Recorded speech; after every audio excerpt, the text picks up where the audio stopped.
O programa a seguir é livre para todos os públicos.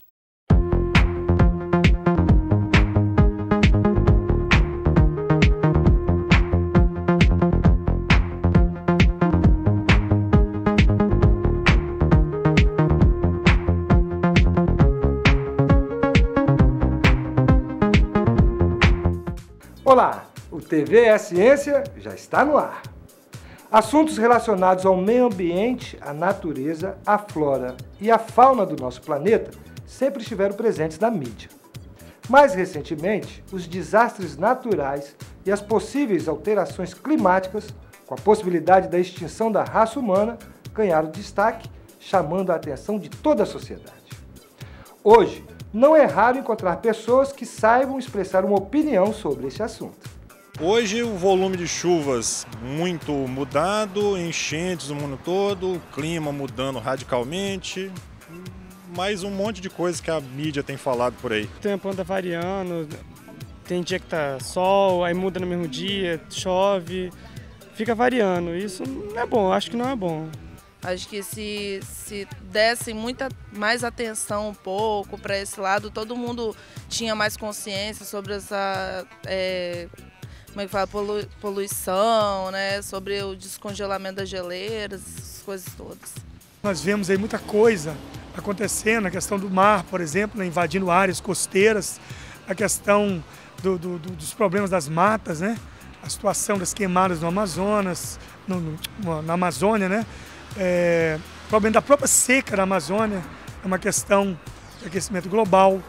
E nós vemos também na natureza, o sistema em si, né, no calor excessivo, muitas vezes em regiões aí o frio excessivo.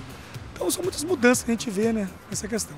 Hoje em dia, as abordagens da mídia, incluindo rádio, TV, jornais, revistas e a internet, sobre a natureza e o meio ambiente e as alterações climáticas, ganham cada vez mais espaços e geram polêmicas.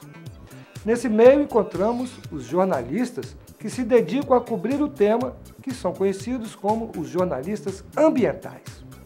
No TV A Ciência de hoje vamos conhecer um pouco mais sobre esses profissionais e os desafios da mídia na cobertura do meio ambiente.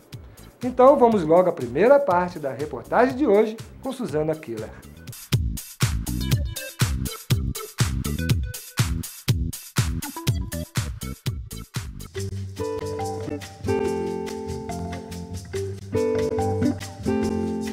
Na última semana, a cobertura do meio ambiente pela mídia foi tema de um seminário promovido pelo Sindicato dos Jornalistas do Espírito Santo. Profissionais e estudantes de comunicação e de outras áreas, empresários e sindicato estiveram reunidos em um hotel da capital para debater o tema.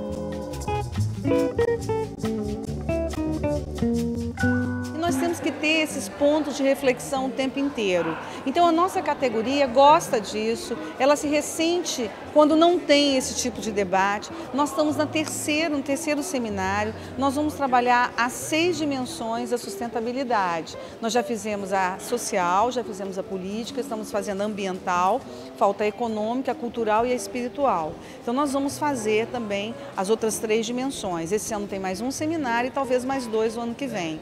Então é dentro das possibilidades, né? Possibilidade de tempo, econômica, então a gente vai fazendo. Então nós temos um trabalho importante, eu acho que a categoria está respondendo bem. Além dos profissionais, nós temos muitos estudantes de jornalismo, isso é muito bom, porque são os nossos futuros colegas. E é isso, é provocar a reflexão e o debate.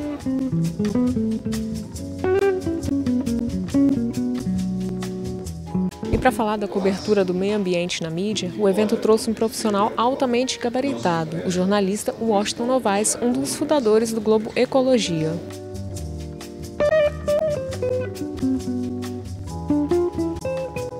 Para Novaes, o tema meio ambiente não pode ser abordado de maneira isolada.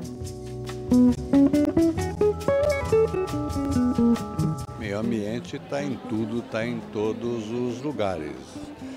Eu sempre digo que não há nada que o ser humano faça que não tenha impacto sobre o meio físico, sobre o ar que nós respiramos, sobre o solo, sobre a água, sobre os outros seres vivos. Então, tudo tem impacto na economia, na política, no social, no cultural. E é preciso tratar dessas coisas juntas, porque você não pode fazer economia fazendo de conta que não tem nada a ver com o meio ambiente, ou que a política que não tem nada a ver com o meio ambiente.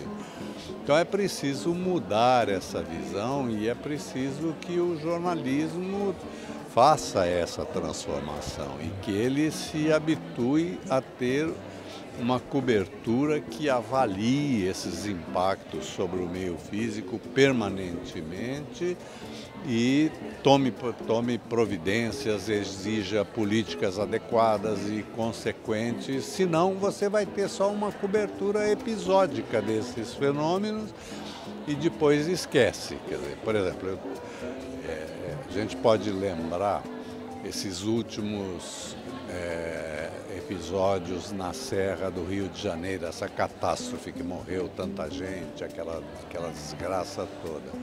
Aquilo, as condições para aquilo não se formaram da noite para o dia, aquilo levou décadas.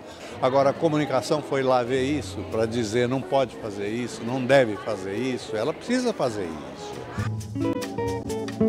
Para o jornalista, as faculdades de comunicação também precisam preparar melhor o profissional nesse sentido.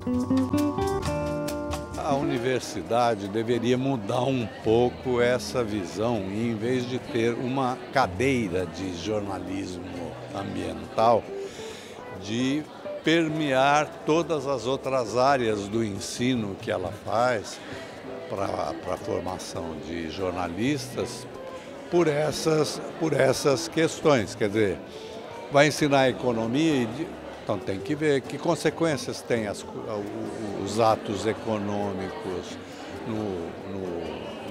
na nossa vida, né?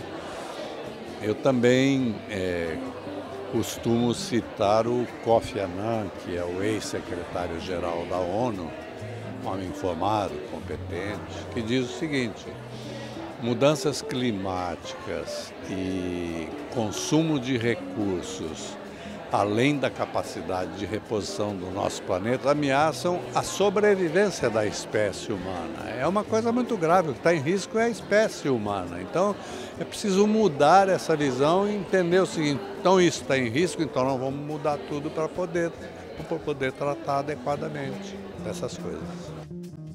Na opinião de Novaes, que atualmente é comentarista do Repórter Eco da TV Cultura, somente com abordagens mais sistemáticas é que o jornalismo pode contribuir para um desenvolvimento sustentável. O problema é que, de modo geral, a comunicação continua olhando essa questão como uma questão à margem, à parte, que se trata apenas de proteger o meio ambiente. Quando não é só isso. Então, mesmo dentro da comunicação, você sabe disso, as pessoas que se interessam muito são vistas por grande parte dos jornalistas como ecochatos, ecoxiitas, profetas do apocalipse, coisas desse tipo. Pega, por exemplo, o ano passado houve essas grandes inundações aqui no litoral do Nordeste, Alagoas, Sergipe, Pernambuco e tal.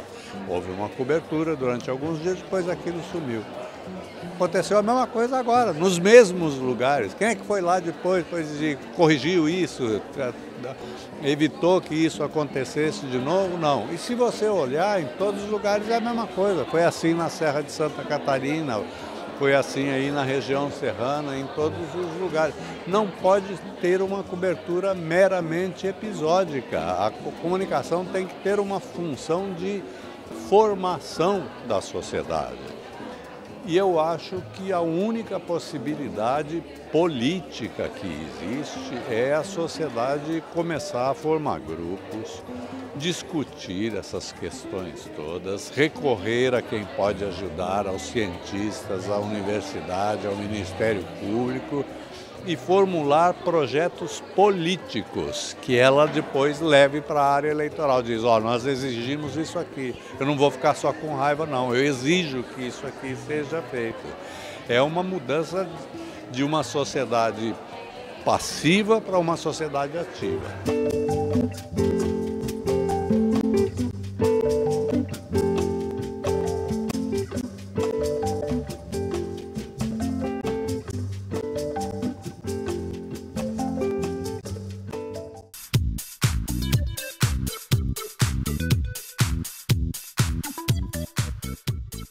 Bom, gente, depois da reportagem, você já sabe, é hora do intervalo. Fica aí que a gente volta já já com mais novidades.